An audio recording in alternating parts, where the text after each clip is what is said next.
goes my hero. Watch him as he goes. Oh.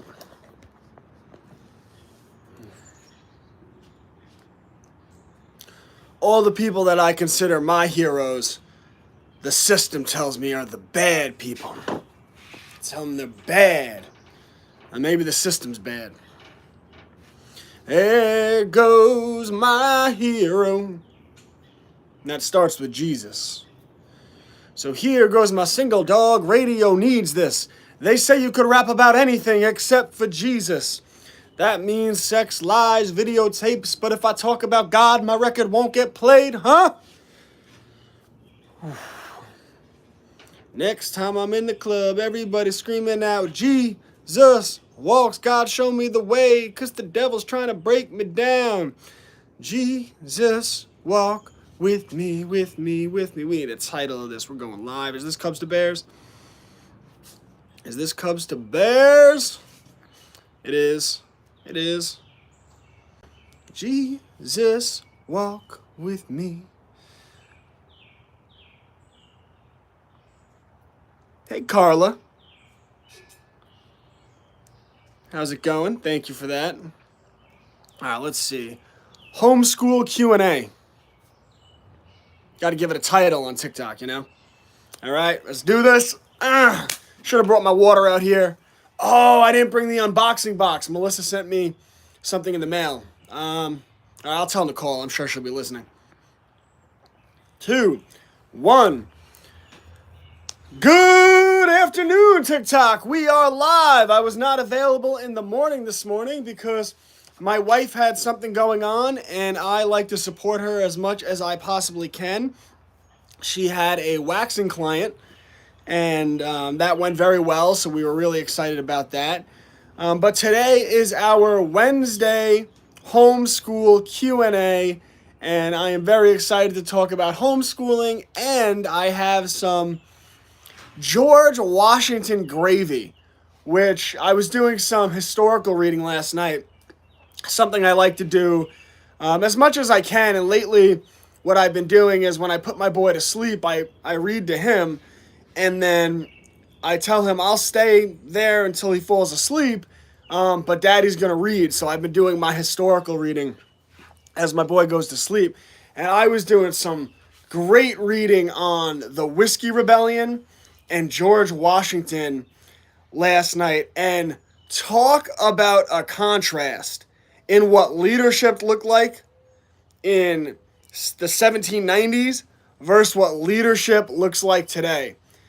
So we'll get into that, but I did want to do our homeschool Q&A. So talking about history, speaking of history, I think we should start with a talk on history and why the public school system gets it wrong and the real way, the proper way for your children to learn history. In fact, I was talking a lot about Margaret Sanger this week, and I found some primary documents that, don't show her in a good light.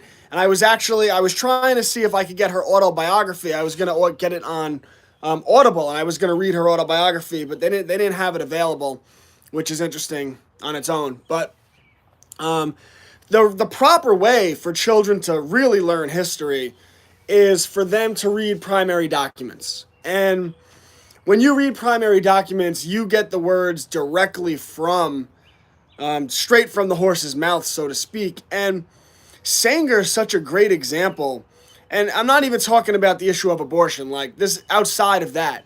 But Sanger's a great example of how political narratives dominate the way history is taught in school. Because if a historical figure benefits what the controllers want to push in the present day, then they will shed a positive light on that historical figure. But if a historical figure goes against the agenda of today, then the controllers will say that person is bad. And with Margaret Sanger, again, regardless of what you feel about the actual abortion itself, right? Like, separate Margaret Sanger from the abortion topic altogether, just who she was as a person. Margaret Sanger, when you read her primary writings, was a vile human being. I mean, she was everything they constantly point at me and Mr. Mustache about, she was that, right? She was everything his equal. I mean, she openly talked about, I mean, stuff that's so bad that I don't know if I could repeat it on here because it will be picked up by the bots and they'll shut it down, right? I can't even repeat what she wrote. Um, and she was giving speeches in front of all these groups that, the system will tell you are the most vile groups in the world.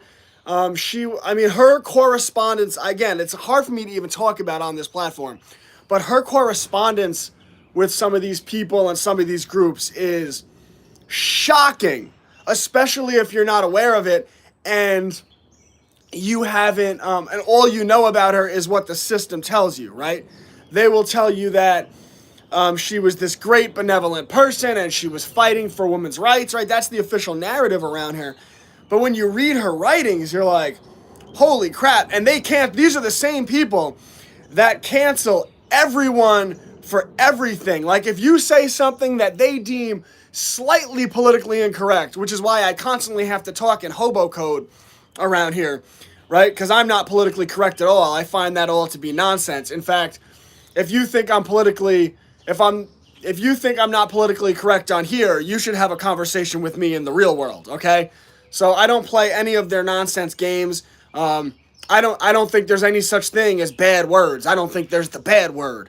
I'm not. In the interest of self-preservation, I control myself on here. But so these people that are so crazy in their world, right? And they'll cancel people for anything, will tell you Margaret Sanger was just this benevolent person. They'll make excuse after excuse.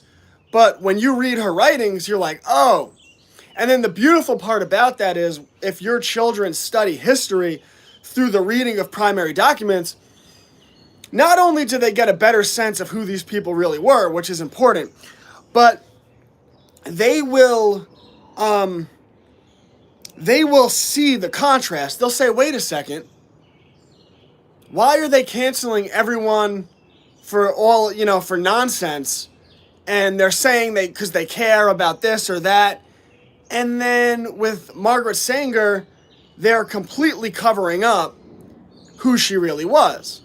And then, I asked such an interesting question to Twitter the other day. I said, to all the people that cover up who Margaret Sanger really was, right? And again, I'm not even talking about abortions. I'm talking about outside of abortions, right? They don't have to be linked. I mean, I think they are, but they don't have to be, right? I said, do you cover up who Margaret Sanger really was because you think she was a bad person? Or do you cover up who she really was because you think she was good?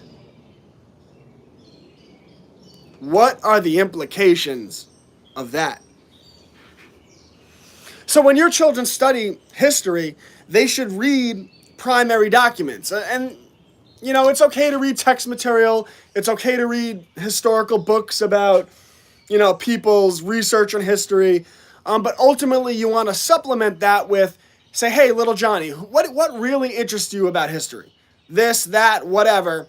And then you want to have them read autobiographies on that topic. And, just follow their interest. Don't do boring, tedious historical figures. But, anything like that. Just get them into that rhythm. Right? Get them into that rhythm. And they will have a much more comprehensive understanding of history.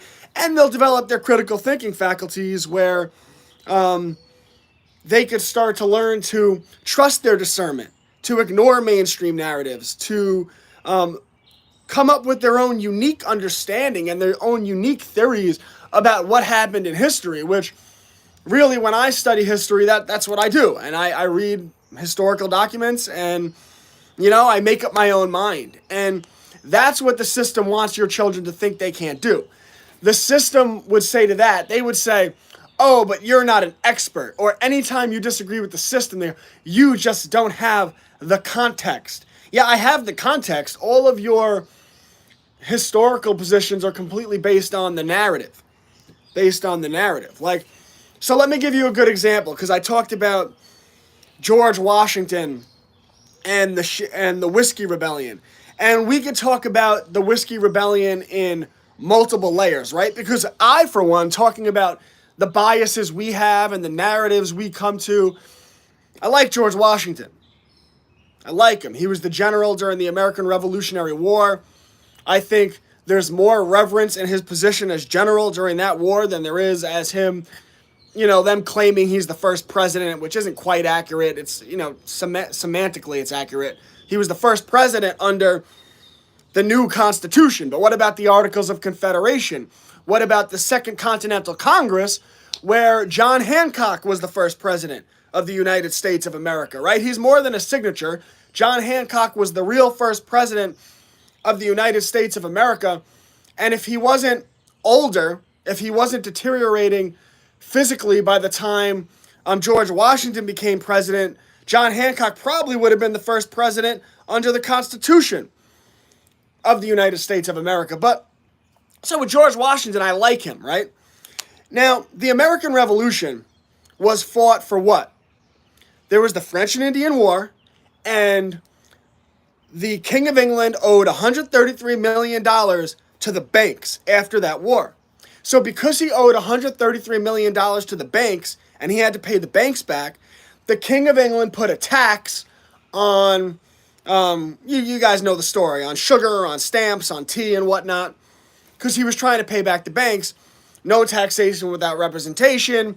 The colonists rebel, American Revolution, the rest is history. And I hold the Founding Fathers in great reverence for that, right? Mainly because they created the Bill of Rights, free speech, the right to assemble, the right to petition the government for a redress of grievances, the right to bear arms, these things that I hold in high esteem. Let you know people by their fruit, right? By the way, I'll go back and answer all your questions, right? So I hold them in great reference for that. Now, the Whiskey Rebellion took place when George Washington was the president of the United States. And what had happened was Alexander Hamilton, because America owed, don't quote me on the number, I think $53 million to the banks to pay back the American Revolutionary War. So Alexander Hamilton suggested they do a sin tax. He suggested they tax whiskey because they viewed that as sinful, and they tax whiskey, and people, they could pay back the bank with that money, and they thought, you know what, maybe people won't be that mad about the tax because they'll view it as a tax on bad behavior, right, on drinking whiskey. So what George Washington and Hamilton did is very much akin to what the King of England did to pay back his war debt, right? Now, they would argue, okay, but we had representation. They'd say it's not the same because they would say that the colonists didn't have representation from England, but the people in Pennsylvania had a member of Congress representing them. Therefore, it's not taxation without representation. Therefore, the tax on whiskey was justified. That would be Washington's argument. But it's still very similar, right? So they put this tax on whiskey, and 500 militiamen in Pennsylvania who just fought this war, they literally fought a war in their backyard against these taxes. They rise up and they say, this is George Washington's presidency, and they rise up and they say, no, this is nonsense. And they're going to fight back against the American government, right? So I could just as easily now, I could view them in the same way as I view the people that fought against England, can't I? Right? So perspective is very important, and we all have our biases. And I actually don't think they were wrong, but I still like George Washington. But I don't think they were wrong, the people that rose up in the Whiskey Rebellion. I think if more of us had that spirit, right, the same as Shays' Rebellion in Massachusetts, if more of us had that spirit, we wouldn't pay 50% on taxes today, right? They were like a 3% tax on whiskey, war, right? So now here's where it gets really good. And here is, you want to talk about how leadership has changed, how people are cowards. A few months ago, when the American military was leaving Afghanistan,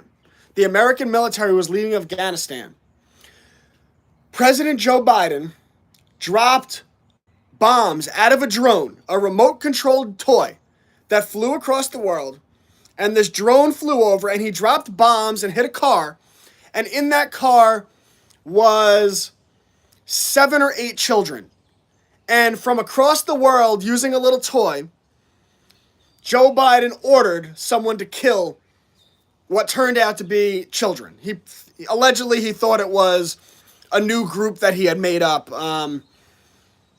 Not ISIS, like new ISIS, what he called it, whatever he called it, nonsense world, right? ISIS K, right? He called it ISIS K, right? And he blew up this car full of children, killed these children. How did George Washington respond to the Whiskey Rebellion? Imagine this. You're in this rebellion, and you're these 500 men, and you have your guns, and you're ready to rise up against the new American government, and you just fought in the American Revolutionary War, and you followed General George Washington during that war. Ready for this?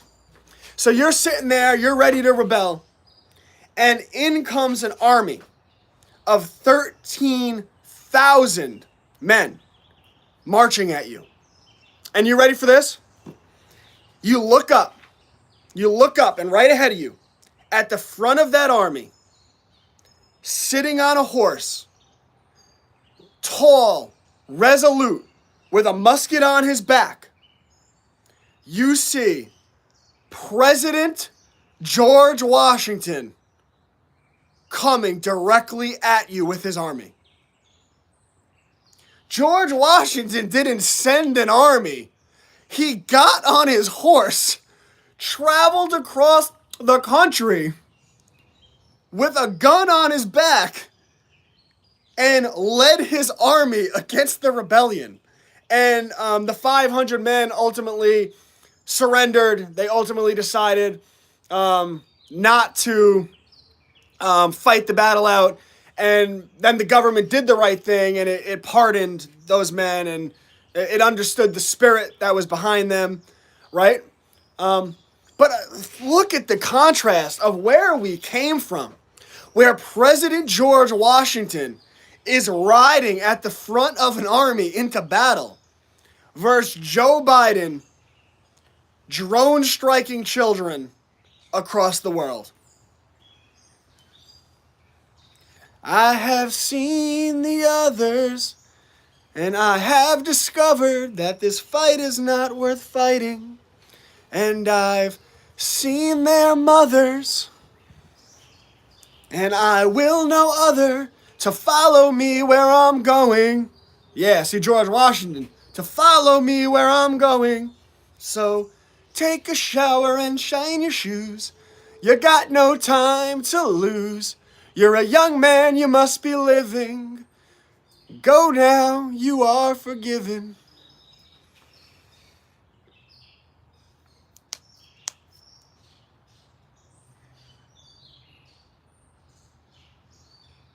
Where did I get my front fade haircut? You ready for this?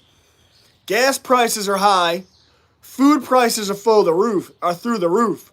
So for the last 2 months now, I've been getting my haircuts from this really talented barber. He takes a buzzer, he plugs it into the wall, and he just whoop, whoop, and he tries to lean forward into a garbage can so the hair doesn't get everywhere. And he's a really cool guy. He's very knowledgeable about history. He likes to talk about the Whiskey Rebellion and read about George Washington.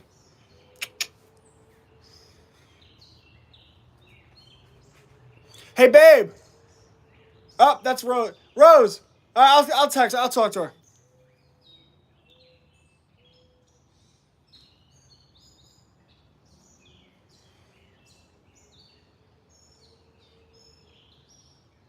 I mean, people don't do their research on anyone.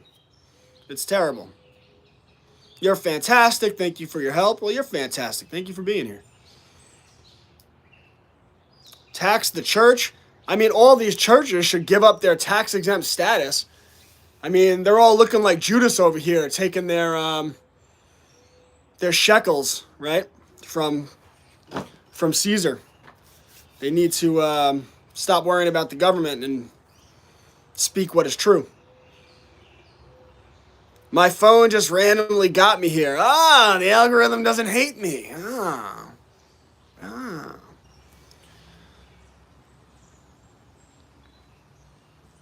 taxes needed if you don't want a military or a public service. I'm not against taxes. I'm definitely against a federal income tax. I don't think it's constitutional, a federal income tax, but I'm not against taxes in general. I just think taxes should be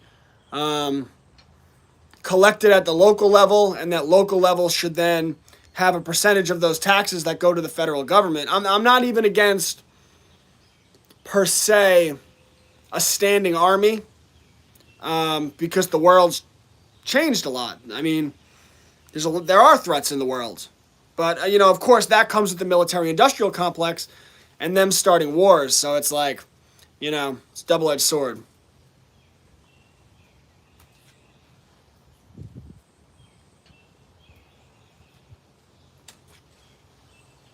The libertarian folks are in the house.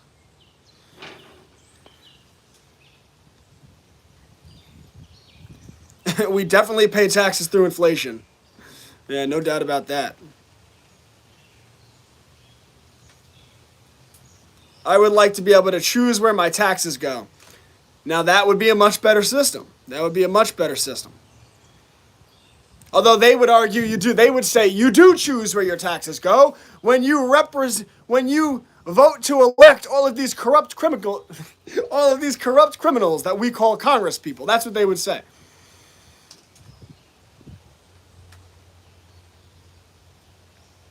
Nicole, can you, when you get a chance, can you bring out that box Melissa sent? I wanted to open it on the stream because I'm really excited, and I wanted to do it on the stream so Melissa could watch. So if you're still there, if you could bring the box out at any time, that would be great. I forgot to bring it out.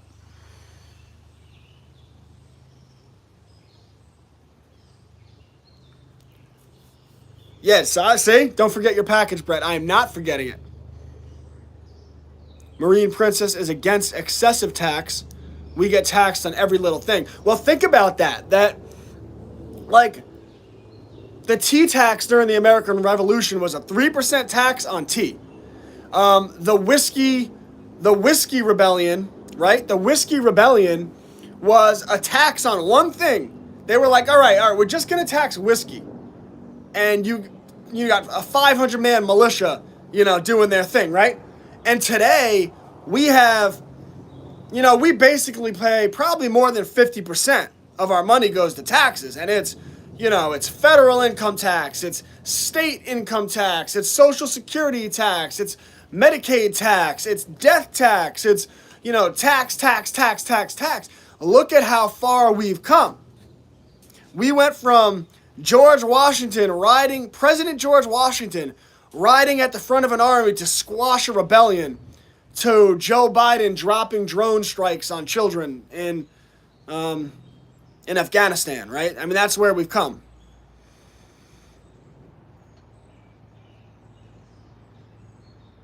I'm not against tax, but unnecessary tax. Listen here, random number. I'm not interested in you extending my car warranty. All right.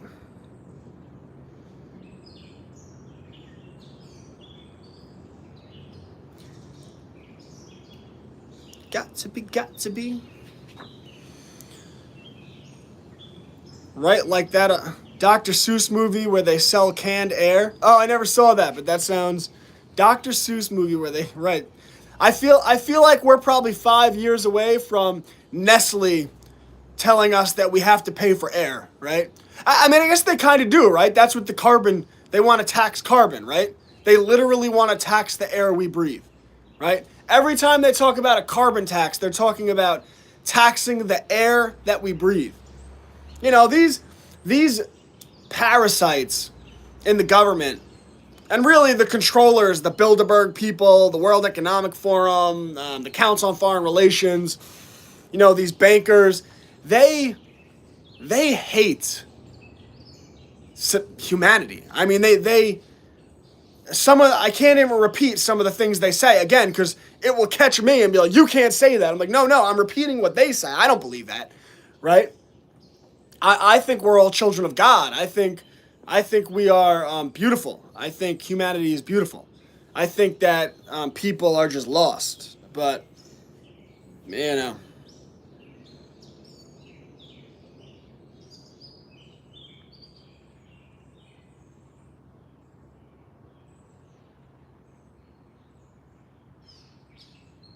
I lost my spot again.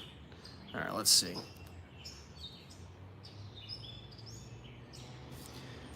I've been hearing people want America to fall. Of course, people want America to fall. Lots of people want that. I don't want that. I love America. I love this country. And I don't even think, like, if America falls, we'll just rise. It's fine. Like, if America falls, all that will do is take out all of the so-called, what the system calls useless eaters. And the people that take responsibility, the traditional type of people with families that have strong marriages and lots of children, that homeschool their kids, that start their businesses and grow their food, that know their neighbor. Like, if you do all that stuff, when the system falls, we'll actually get stronger, right? We'll actually get stronger. So it just depends on how you define fall. Like, when what falls? The military-industrial complex? Very interesting. I read the transcript of a speech given by the really bad man right now. You know, the guy who's the worst guy in the whole world right now, who's responsible for everything that's happened in the world. He lives in the Far East. You know, that guy. You know, not Stalin, but the guy from that same country. I read his speech he gave to their people, and he was talking about the West and how they're blaming him, and how anyone that could read and has basic literacy would know how untrue that is. That he was talking about the rates of money printing in the West, and he was like, they want to blame me for their inflation. They have been printing money at a rate, and he was talking about how, like, they used to do it at an 18% rate. Now they do it at a 35% rate a year, like the rate of printing money, that they keep finding excuses to print money, which is why they do all their foreign wars. Like, he was eviscerating the West, right? And how the West has this false sense of superiority, and how they try to dictate their version of what they think is right on the world on the East, and how, he was saying that he was saying that his country's sense of morality is better than the West. And I mean, they're both argument. There's arguments for both sides, but, like, is he that wrong? Like, look what they teach our children in school. Look at what they teach our children in school. Like, the West isn't something to ride home about. And, like, I love America more than anyone. And because of that, I speak the truth. And America is an empire. Okay? And they can mask it around, oh, we're spreading democracy. Oh, okay. No, you're protecting the petrodollar. That's what you're doing with all these wars, right? You're protecting the banking interest. You're protecting what they've called a you-know-what world order, right? Like that, that's what it is, right? So the West is an empire. All of these wars are imperialization, colonization, all of the forced Western, nonsense state morality that they force on everyone. That's all colonization, right? You understand, they don't call it that because then you won't support it. They have to brainwash you into supporting what they do by making you think, by wrapping it in a cloak of altruism, right? The American government is disgusting, right? The military-industrial complex is disgusting.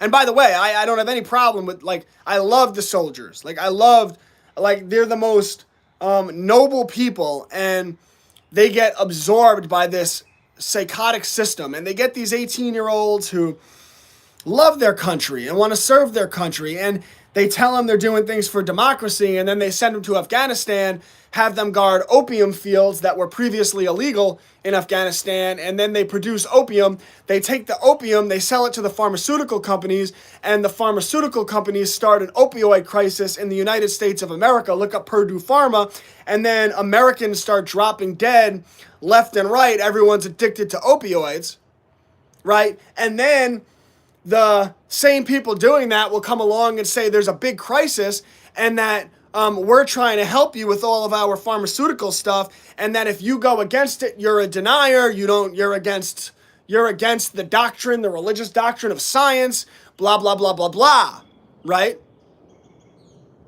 It's all nonsense. It's all ridiculous. It's all nonsense. It's all fake.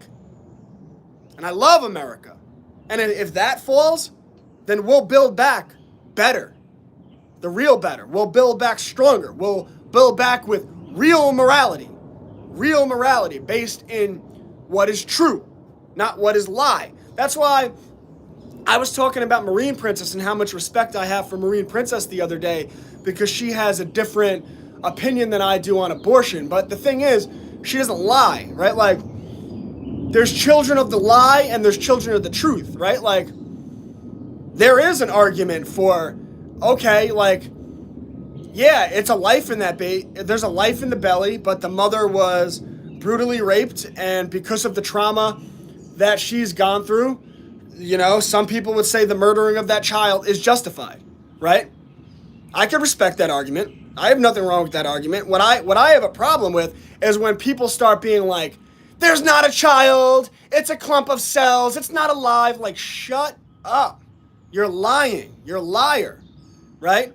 I don't have a problem with someone speaking honestly and having a different opinion, you know? So it's like, we'll get back to truth, and morality is truth, right?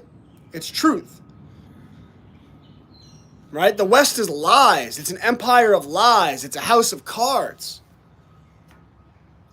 How you liking my homeschool Q&A? I love it.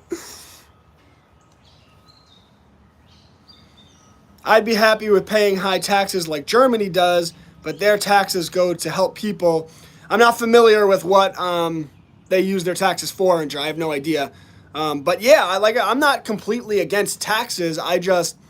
I'm against federal income tax because I think it's unconstitutional, and I think that, like, I think government is best local. But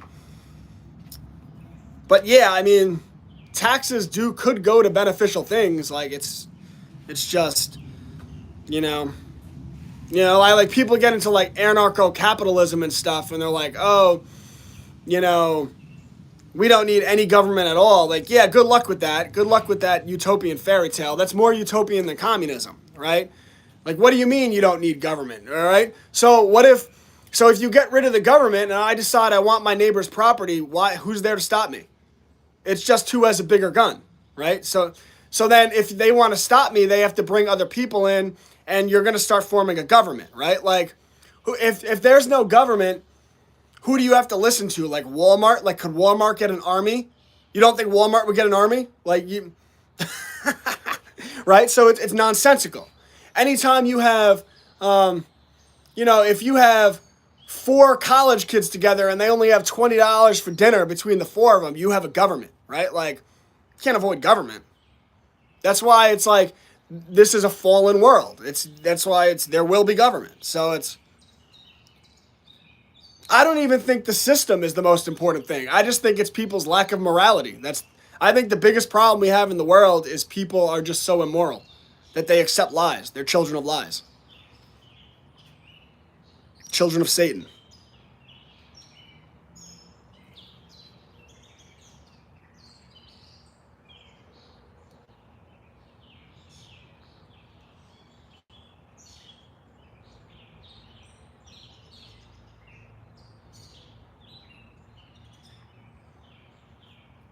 I don't trust the government with my money. They don't know me or what's good for me. I do. I agree, especially when those companies are allowed to buy out the politicians. And that's why, I like people view me as this extreme right-wing guy, and like, yeah, don't get me wrong, like, I'm not left-wing, but like, people aren't honest either. Like, they'll point at communism and whatnot and be like, look how failed it is, or like they'll mock the socialism people and be like, oh, it wasn't real socialism. It wasn't real socialism. Like, you know how many deaths capitalism is responsible for? I mean, look at what's happened since March of 2020. Look at the military-industrial complex. Look at the weapons of mass destruction lie in Iraq. Look at the babies of incubator lie in the Gulf of Tonkin. Look at the military-industrial complex literally sells weapons to Saudi Arabia so they could bomb children in Yemen, right? Look at the Gulf of Tonkin war lie in Vietnam. Just all of these wars started with the government lying. That's capitalism, right? That's capitalism. That's the military-industrial complex and all these special interests trying to get America involved in wars because it, involves oil and all this nonsense. And it's like, oh, well, okay, but yeah, the system's corrupt. It's not real capitalism.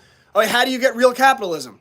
Anytime you have people or companies that are accumulating obscene amounts of wealth, they're going to take that wealth and use it to brainwash people through mass media and whatnot, and they're going to use that wealth to buy politicians and have policy made in support of their interest. So yes, America is real capitalism, and capitalism is responsible for a lot of deaths, probably as many deaths as communism, and communism is responsible for 200 million in the 19th century alone. So it's like, is capitalism a better system? I love that I'm losing people during this argument. Like the trigger, like screw you, right? Because people don't hear this stuff. People don't talk like this, right? Like, people are so brainwashed on their teams. I'm left, I'm right. But what's the truth? What's the truth? I don't serve Satan, I serve God. And yeah, capitalism is a better system because it actually provides an avenue for social mobility, for class mobility, for increase in your quality of life, right?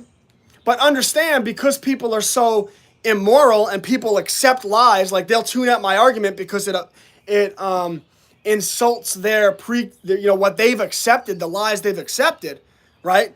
They've taken Satan's ticket, right? They don't want to be honest about it. So, like the dollar right now, people in America, right? Like, are people in America have the world reserve currency? Why do people in America have the world reserve currency? Because in 1913, there was the creation of the Federal Reserve Bank by the big bankers. They got together, they manipulated politics. They went to the public, the Rockefeller and these guys went to the public and said, we are so against the creation of the Federal Reserve. This is what they did. They said, we are against the creation of the Federal Reserve Bank. We're against this. Meanwhile, they were having secret meetings on Jekyll Island in Georgia in the backgrounds. Legislation was being introduced by Nelson Aldrich, who his son was married. No, his daughter was married to Rockefeller's son, and their grandchild would later become the Vice President of the United States of America. So Nelson Aldrich was the head of the Republican Party, and he introduced the Federal Reserve legislation. So the bankers are out front saying, we're against this, we're against this, we're against this, right? Right as their guy, their minion, is introducing the legislation.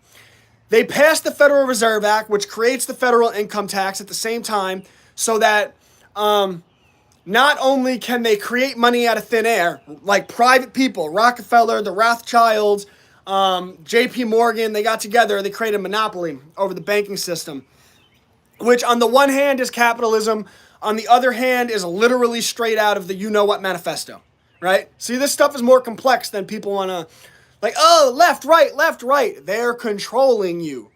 They're controlling you, right? So they got together and they created their central bank, and then they guaranteed not only could they create money out of thin air and do fractional reserve banking, which means they can loan out money that they don't actually have, right? So like when you take out a mortgage, new money comes into existence that didn't previously exist, right? It didn't exist, the money they lend it to you. Not only could they loan out money and get paid back at interest for money they didn't have, talk about a good business, but they were guaranteed they'll always get paid because they could tax the American people. But when they marketed it, the federal income tax, what they told the people What they promised the people was, this will only be a tax on the 1%. That's what they promised the American people as they did this. It's only a tax on the 1%. It was never about taxing the 1%. By the way, today, when the politicians like Bernie and his bros say, we need to tax the 1%, let me tell you a secret. It's not about taxing the Rockefellers. It's not about taxing Bill Gates or Jeff Bezos. Jeff Bezos and Amazon has their company through Bluecrest, Project Bluecrest? I think Bluecrest. It's ran out of Luxembourg in Europe. And they pay out of Luxembourg a 0% tax. That's why they don't pay taxes. And Bernie knows this. These guys aren't dumb. They're just frauds. They're frauds, right? Same thing they did when they started the Federal Reserve Bank. And the reason they want to tax the 1% more today, hello, McFly, is there anyone home? The reason they want to tax the 1% more today is because the 1% includes anyone that makes over $330,000 or $400,000 a year. So when they say tax the 1%, what they're really talking about taxing is every small business in the United States of America. Because when they tax every small business between, let's say, $400,000 and $500 million, they are cutting out the competition from the 0.0000001% that really run things. You understand? This is all rhetoric. This is all word games. This is to melt your brain. That is what all this stuff is about.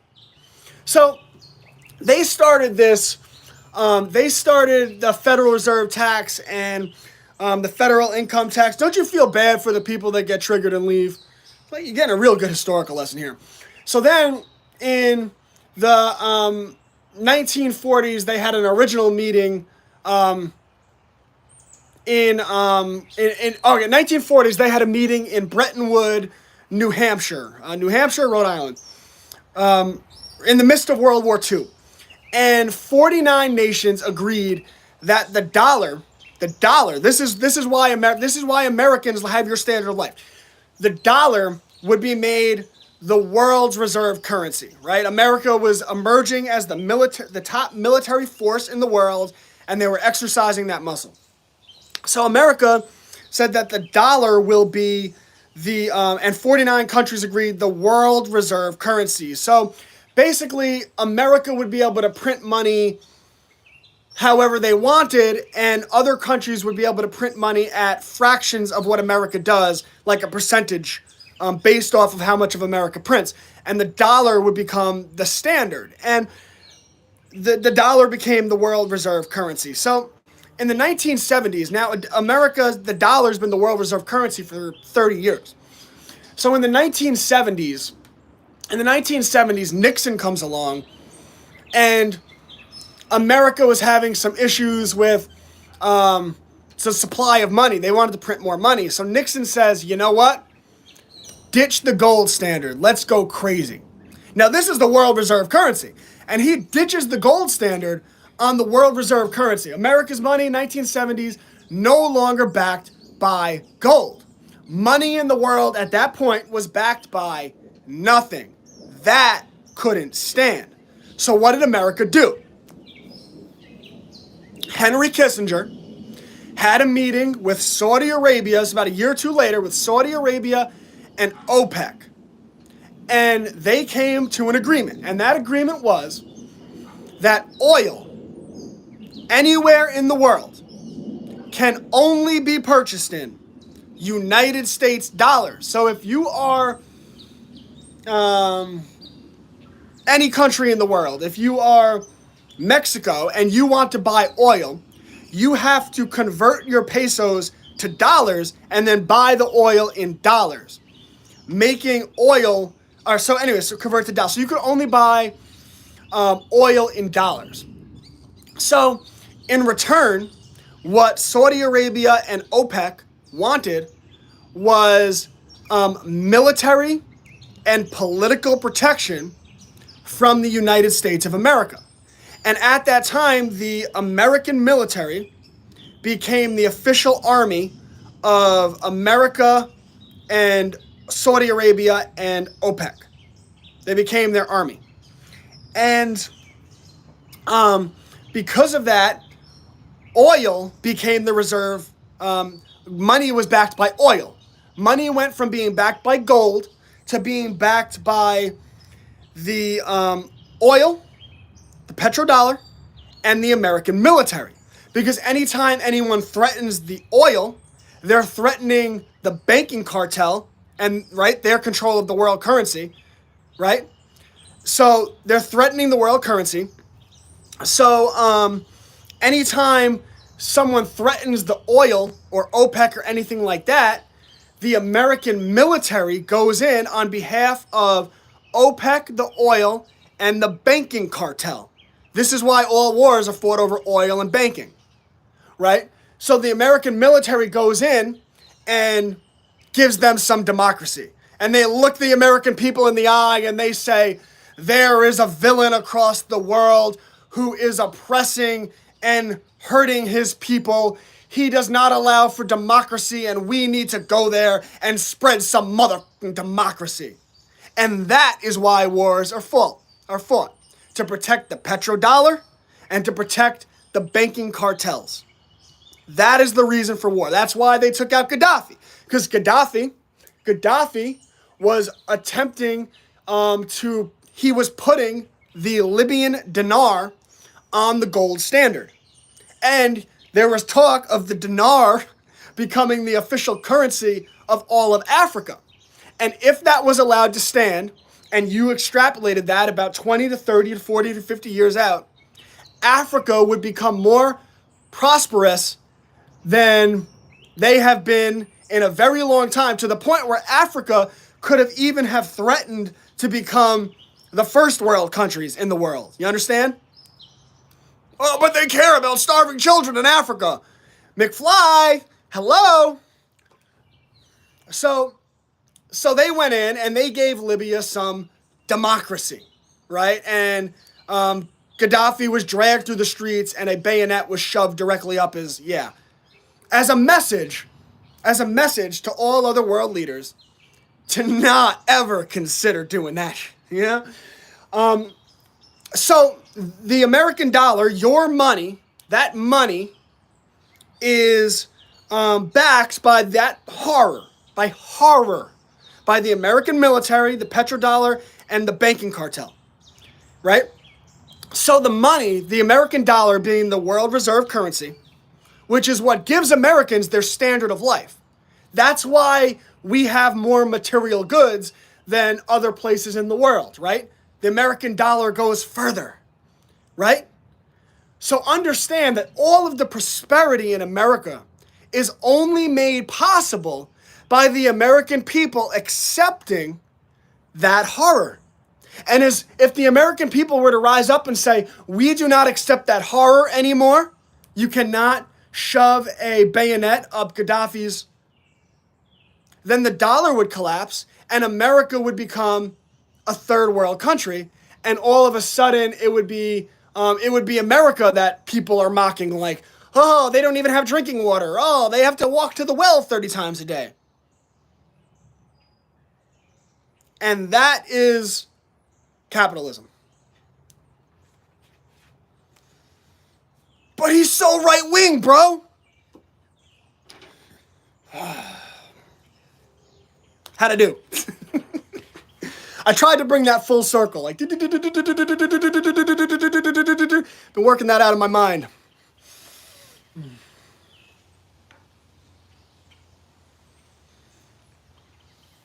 Melissa doesn't trust the government. Neither do I.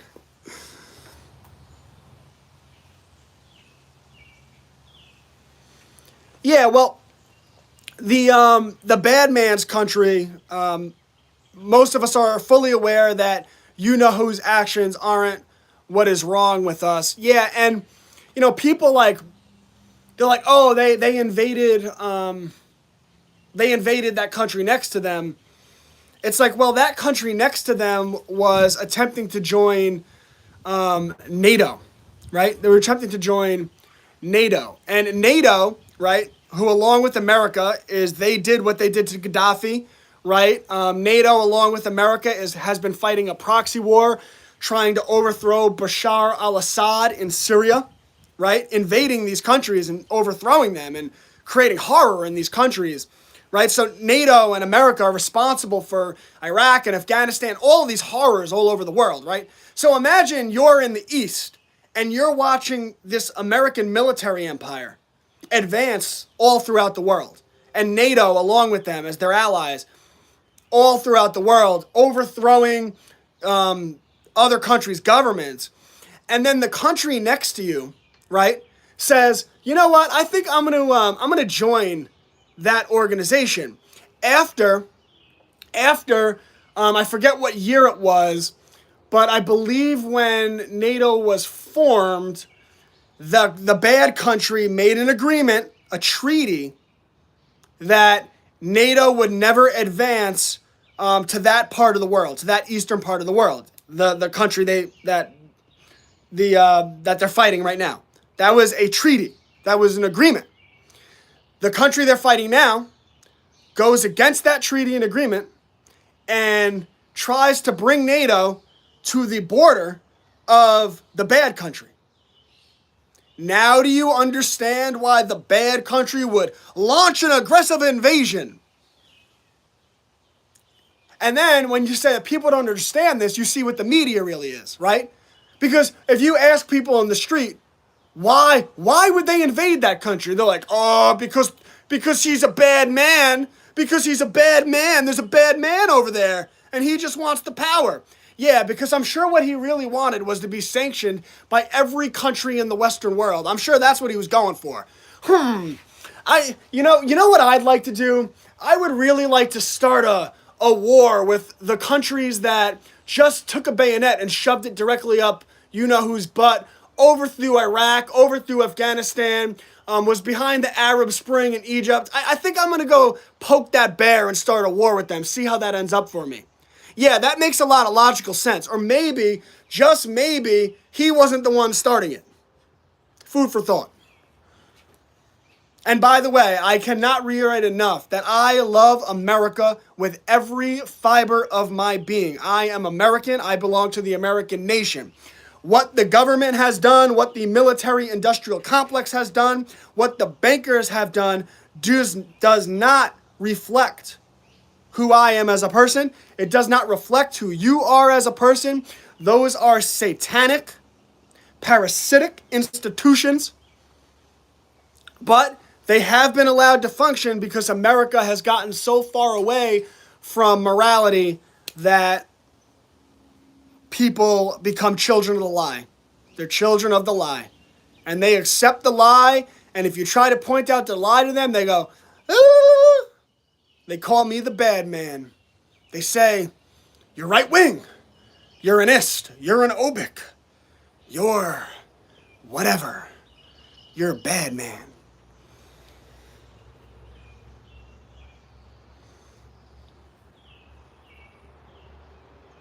Nicole, did you hear about, I wanted to do Melissa's box. If you're listening still, if you could bring out the box. I don't know what you got going on in the house. I served in Iraq for the lies of fighting for freedom. And you know what? As long as you speak what is true, then you're completely forgiven for anything that you were involved in. Because I'm guessing that when you joined that war, you had the best intentions in the world. And you were in your mind fighting for freedom, right? And the liars are going to lie, and they're gonna fool you, and they're gonna fool me. I've been fooled plenty of times. I'm certain I'm under spells right now. Things that I believe are true that are undoubtedly not true, right? And if I didn't think that way, I wouldn't be able to know the things I know now. Because as soon as you close your mind, as soon as you become that person that hears what they don't want to hear and just, then they've created a wall, a prison of cognitive dissonance around your mind. And I know there's things that I believe right now that are inaccurate. And I'll discover them. And over the next few years, I'll be like, I'll be like, oh, did that cut out? Over the next few years, I'll discover some of the things I know now are wrong. And that's why the true wise man, the only thing that the true wise man truly knows is that he knows nothing. Remember that guy who was in here yesterday who was like, just disagreeing with institutions doesn't make you a critical thinker. Ugh. Ugh. Okay, bro. Oh, yes, and Melissa, thank you for that. Anyone who wants to support what I do, I run a homeschooling company. Our private homeschool community is Homeschools Connected. You get access to the courses I teach on the American Revolution, the Bill of Rights, the media industrial complex, propaganda using the Cubs to Bears children book series that I wrote for kids, our year-long nature unit study, and much more, including our science curriculum, which I will be releasing the first lesson next week. I finished it, I believe, last night. I do want to look it over again, but I'm really excited about releasing our science stuff. So www.classicallearner.com, Homeschools Connected. Use the discount code FREEDOM, all lowercase, $10 a month. My stepdaughter is in junior ROTC. She wants to help people through military. Listen, I don't think joining the military is necessarily a bad thing. The military will give you discipline. It will give you training. It will give you skills.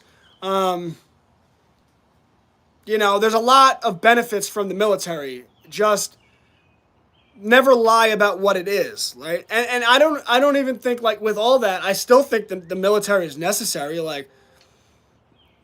I don't want to not have a military. I mean, this is a crazy world. I mean, look at America invading all these countries. If we don't have a military, the bankers will just switch what they're doing. They don't care about countries.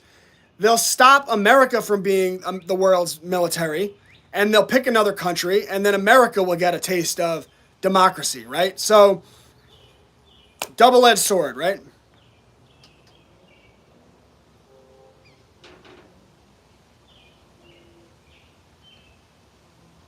That's a straw man argument. You got to elaborate, man. What's my straw man? Yeah, I mean, standing armies are always a threat to freedom. I don't know about that in this world. I mean, they are a threat to freedom. That's correct. The American military is a threat to American freedom. However, the American military, in my opinion, is also necessary for American freedom. It is a double-edged sword. And again, the problem falls back to, it's the same with, capitalism good, capitalism bad. No, capitalism's good and bad. The military is good and bad, right? Socialism good, socialism bad. Why? Socialism could be good to some degree. There are good social programs.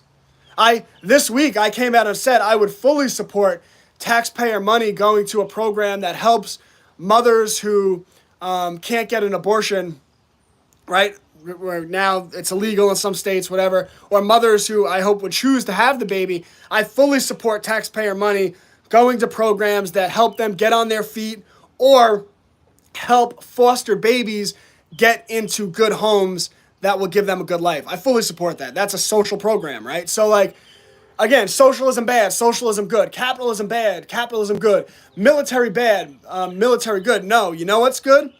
And you know what's America will be as good as it is moral.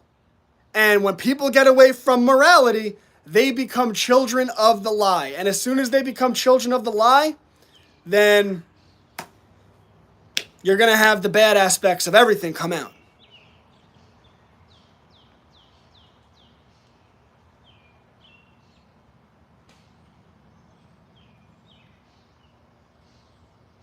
My homeschool Q&As always go off the rail. Trying to find my place again, just trying to answer your comments. Dollar will crash, buy gold or silver. I mean, I don't give financial advice, but I definitely like silver. I would like gold, but it's expensive. Protect this man at all costs. I don't think anyone's coming for me like that. You know, the West is like the tyrannical feminine. So the West, they don't really come for you. They like try to slander your name. They label you like they call you an ist, or like they make accusations, or they try to get you kicked off of platforms, right? Like that's the West tyranny. The East, like the East is the tyrannical masculine, and that's bad too. Again, it all comes down to morality. Like the tyrannical masculine, they're like, I don't like what you said. Now you go to gulag, right? But the West, yeah, the West is the tyrannical feminine, and it's just, you know, I'm gonna not let anyone hear what you have to say. I don't like what you're saying. Which is ironic because the West likes to talk about how we're for free speech and political discourse. No, you're not. You just silence it in a different way, right? You skirt the Constitution by using corporations as liability shields. Like, we all see what you do. Nonsense. Yeah, of course the dollar's crashing. You can't just keep printing money forever and ever. It's why they have to accelerate the rate of them printing it, because it's just losing value by the day.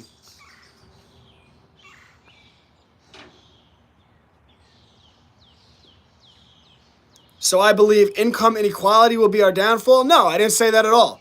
I have no problem with income inequality. Why would I care if someone has $50 billion if I have $2 million a year? Right? Like, what's the problem with that? No, I have a problem with policies that are put in place under the cloak of protecting the lower class when they're really designed to stymie the middle class, so the middle class can't go up to the upper class, and the so-called lower, poorest class, I don't like to call them lower class, the so-called bottom of the economic sphere of people can't elevate to the middle class. But even with that said, there is more social mobility in America than there is in not only countries all over the world, but in any country in the history of humanity. Like, if you're complaining about living in America, you're such a snowflake. Like, there is so much social mobility in America. And as soon as people get out of the way of their own sin, they can see that. And I've seen it firsthand in my life. I've seen it with people I know in my life. I know people that were, I know my brother's, the family that he married into, his father-in-law, was born dirt poor, and he has, let's just say the man's very well off, okay? Like, it's next level, right? Like, there is a tremendous amount of social mobility in spite of what they try to do in America. And they want you to think that the problem is inequality, so that they can get you to allow them to tax who they want to tax, you know, to fight inequality so that they can keep inequality. It's all inversion.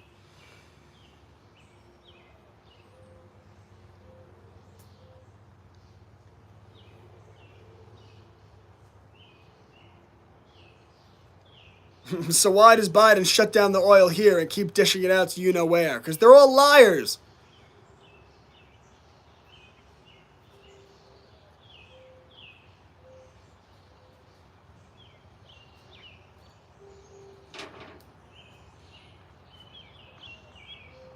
Biden is intentionally trying to crash our economy. Well, understand it, you know, he's a puppet, but the controllers are trying to do that. If they're trying to do, I think they are. I believe that, but, you know, he's just a puppet. It's, you know. Hey, everyone's getting it. Biden's just a face. Yeah.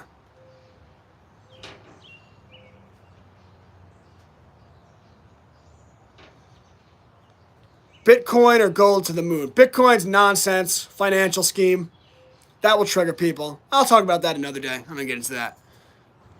I mean, don't get me wrong, you can make money off it, but Bitcoin's a nonsensical financial scheme. They convinced They convinced the libertarian anarcho-capitalist types who would be most against it to usher in their digital dollar. And if you don't believe that's coming, I'll just wait a couple of years and then I'll laugh. Hey guys, is a bird getting a worm? Did you want to bring out Melissa's box or should I do it tomorrow? All right, I'll do it tomorrow, Melissa. Tomorrow is the unboxing. And I will be live tomorrow because our live classes are currently on a hiatus until the start of the new school year. And I am working on our science curriculum at the current moment. Man, Biden's not the Antichrist. You got to get your head out of the sand. Biden is a drooling idiot who sold his soul. Antichrist.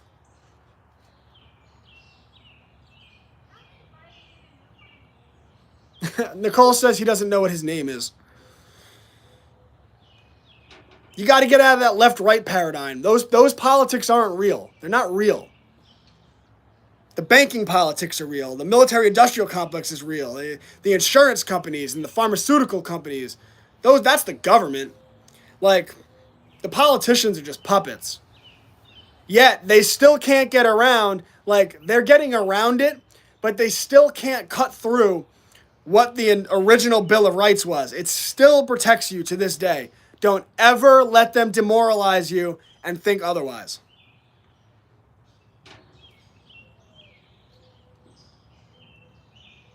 It's crazy this goes so deep that when you think you got it figured out, there's always more. That's why one of my favorite scenes from a movie is from that movie Shooter, where Bob Lee Swagger is talking to the firearm expert, and he grabs Bob Lee Swagger's hand, and he's like, to see if he made it. He said, just when you think you got it figured out, you're wrong. And he grabs his hand, he's like, you keep that in mind, Gunny.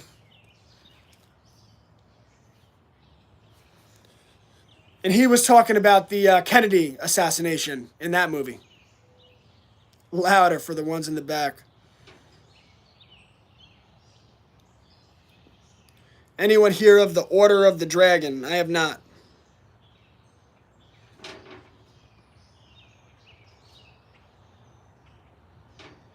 Bad man's been trying to get the country next to him since the 90s. Yeah, that might be true, but if you think that's why he's there, you have no understanding of what's happening. You have to put yourself in the shoes of the person doing the action. What are the incentives? What are the disincentives? Do you want to be Gaddafi?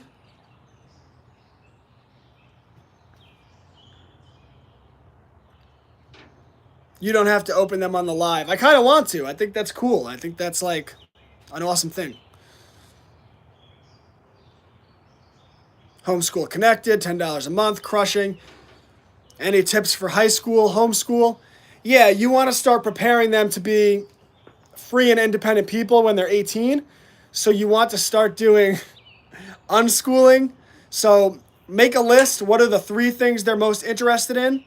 And then see if you could do project-based learning around those 3 things and guide them to get entrepreneurial experience and develop skills,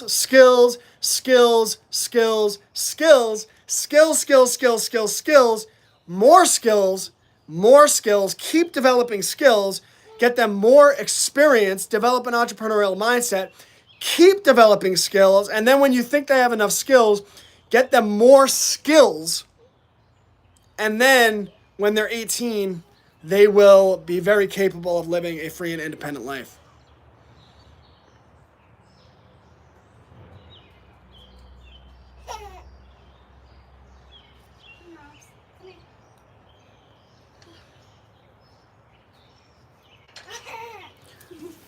The church needs to do better with stepping up with social programs. Yeah, no doubt.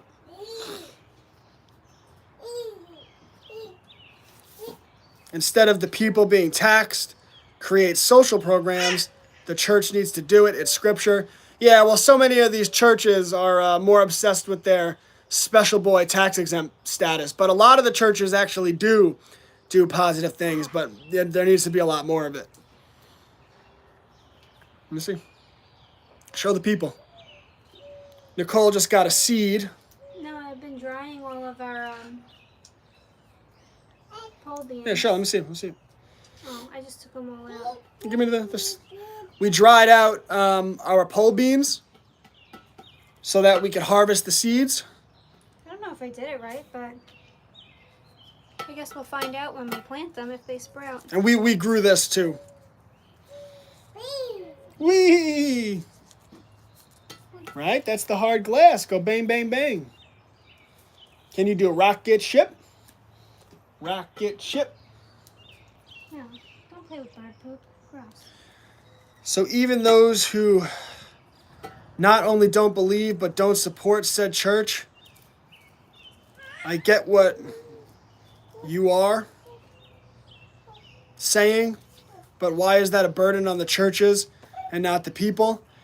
Because churches are supposed to be, from Scripture, supposed to help people. So regardless of what the tax system is doing, the churches should be raising money and setting up programs to help people in need, because that is true Christianity. So the churches, outside of taxes and everything, should be doing that. Look how cute. Right, and not just its people. The churches should be helping anyone who needs help. They're pretty cool looking. This is great. This is great. Got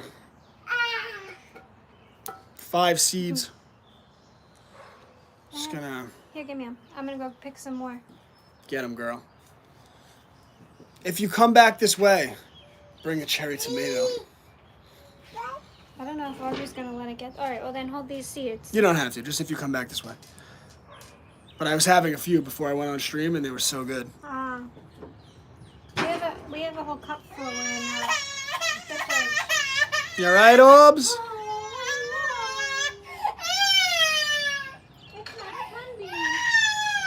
Where are you guys at? I don't divulge that information because people threaten to hurt me.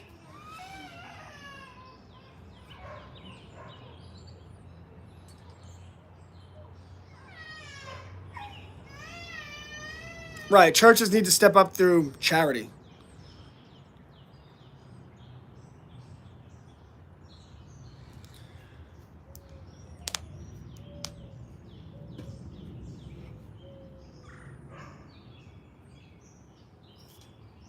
I don't think she's saying you should have to support what the churches are doing. I think she's saying that the churches should do it through charity.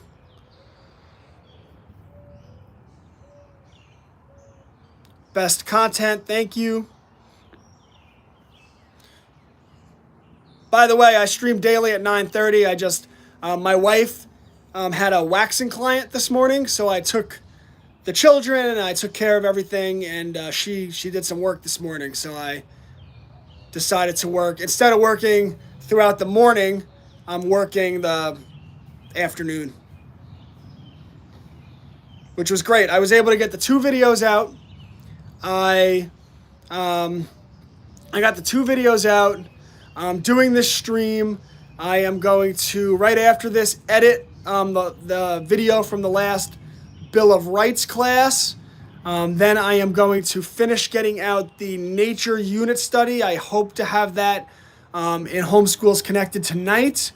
And if I have time after that tonight, I could do a little bit more with the science stuff. Actually, no, I have Crush Fest coming up this weekend in Pennsylvania. I'll be in PA at Crush Fest.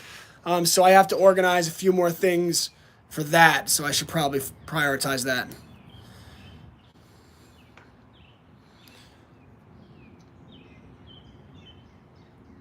%10 is in the Bible. Skills for everyone is the goal. Life skills, exactly.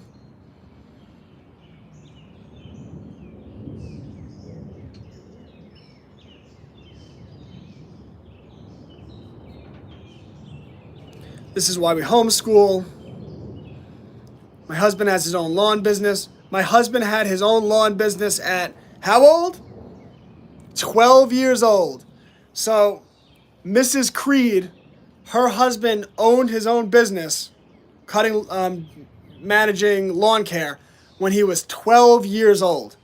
There's no reason your 12-year-olds can't be doing that, and they should be doing that. Whether it's lawn care, whether it's carpentry, whether it's selling stuff on Etsy, whether it's any business they want. If they want to go to yard sales, purchase items and flip them for money on, you want to teach them how to do business.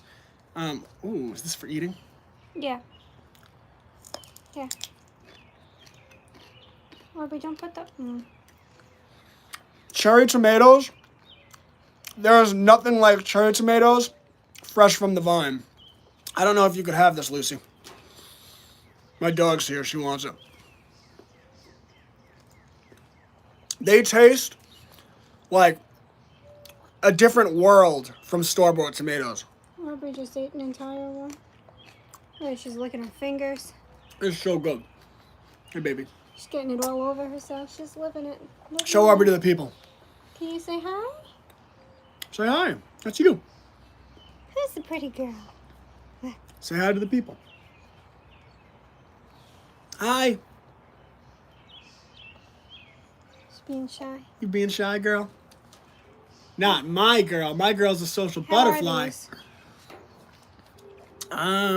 These are a little chewy. We probably waited a little long to pick this one, but it's still delicious. Because they're these. Right. Same plant, so, probably waited a little long on the trigger there. I accidentally pulled them off. I wanted them to dry out. That's all right. I'll still eat it. It's delicious. See, spit it out. Give me. We own a trucking company now. That's awesome. 12-year-old owns a lawn business, and when he's an adult, trucking business. You ain't getting anywhere near me Lucky Charms. I'll go cut you up some Me Lucky Charms. But now look at these seeds. These ones are different color than the ones I took out of the previous one. Or maybe they're two different seeds. Mommy has to cut it up, okay?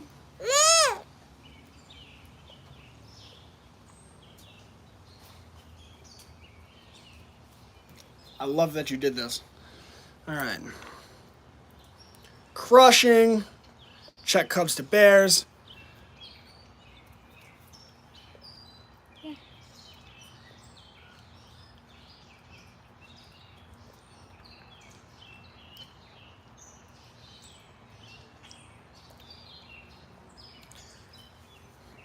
Any ways for the youth can give back to the community? I gave the example yesterday that they could go to a local church and offer to do a bake sale or something of that nature to raise money for the church. And a lot of times the churches, if you do that, will let you choose exactly what that money goes to, which is really cool. There's a lot of ways. They could volunteer at soup kitchens.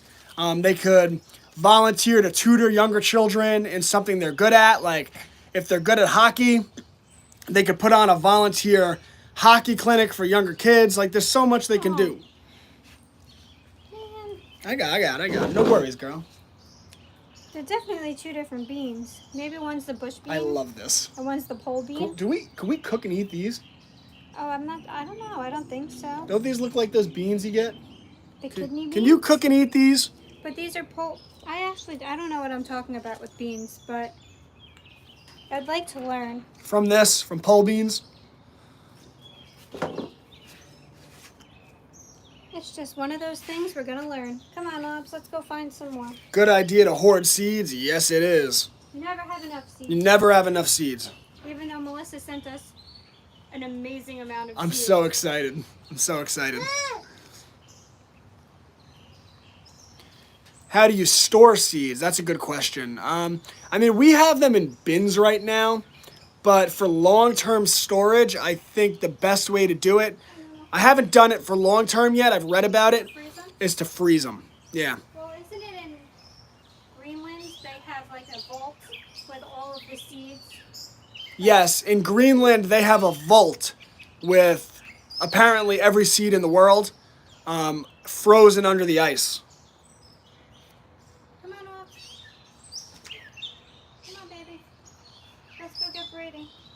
Let's go see if he can help us get seeds out. Hide your tomatoes.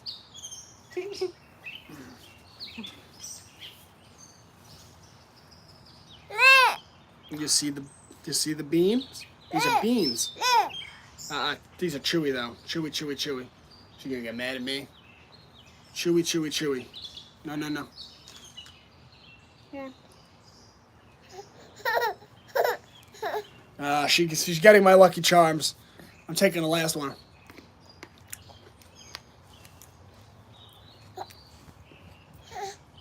Oh.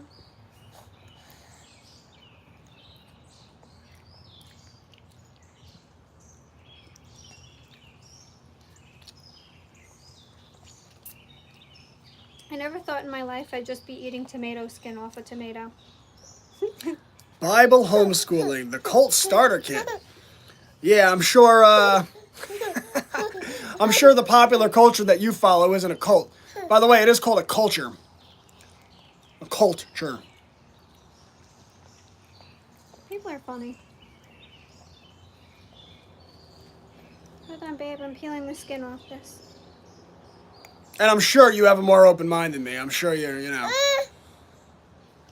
All right, here. All right, you can do that. Chew.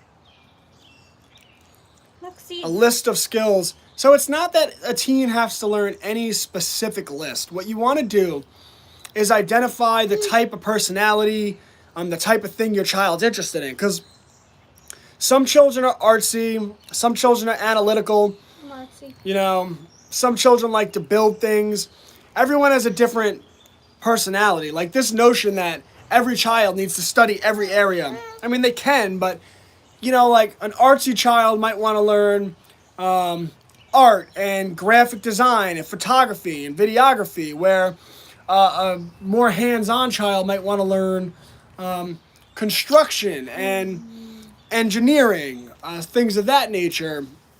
A child that's analytical might want to learn mathematics and computer coding. And so just you want to know your child and just build skill after skill of areas that they're interested in. I feel like it's a treasure hunt. You just don't know what kind of bean you're going to get out of these little pots. You never know what you're going to get. Catch me inside, peeling open beans. Catch me inside. How about that? How about that culture? No, thanks. I'll stick with the morality culture. Every time. And that doesn't mean the churches aren't bad, by the way. There's plenty of bad churches. In fact, most people's aversion to religion is the people who take the Lord's name in vain. The priest, the Vatican being a great example. That take the Lord's name in vain and use it for their own personal profit, their own personal power, right? Whether that's power over people, influence, whatever it might be. But the funny thing is that those people will then point to science. And what they don't realize, science falls prey to the same flaws of human nature, the same fallen nature of humanity as religion does. You have a religion and it could be a very good thing, and people will come along and their egos will get in the way, or more nefarious reasons, they'll just be corrupt, right? They're corrupted by money and power. Well, science is corrupted by money and power and people wanting social status. The same fallen nature that is responsible for your disdain for religion is what affects science, which so many of these people, like, they're like, I hate religion, and they're like, but science. It's like, you understand that you're following a religion, right? Like, oh, no, I'm not. Like, you're following a religion. You don't even know it. You know, it's really interesting. I listened to this guy, Pockets of the Future. And he is a very spiritual man. And he does heartfulness meditation out of India. And heartfulness meditation It came around, I don't know, like 50 years ago. Apparently, there was this guy, very spiritual guy, Lodigy. I'm going to get his name wrong. Whatever his name was.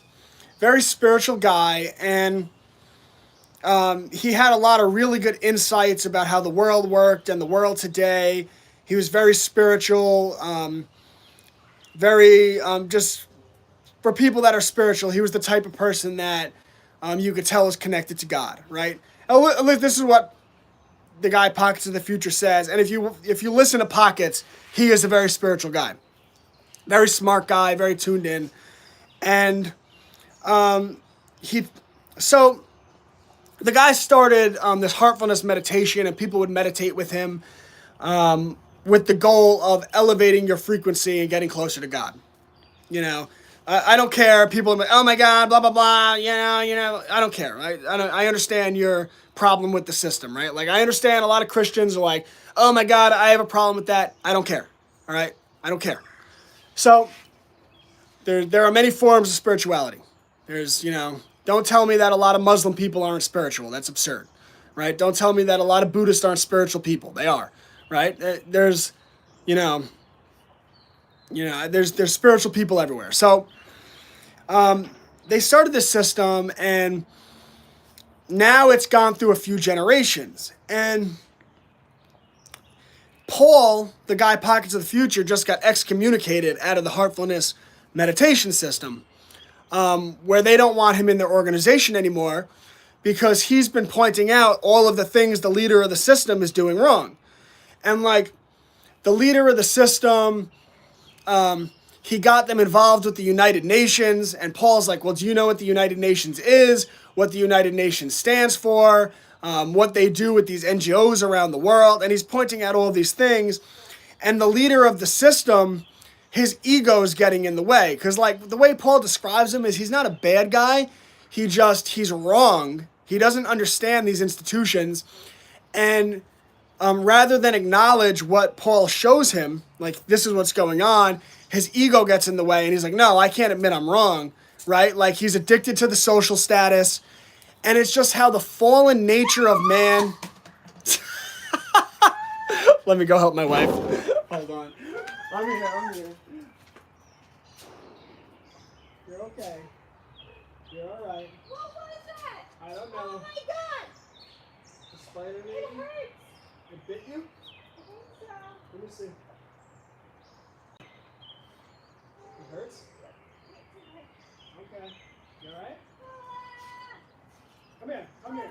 Stop running away. She's running away.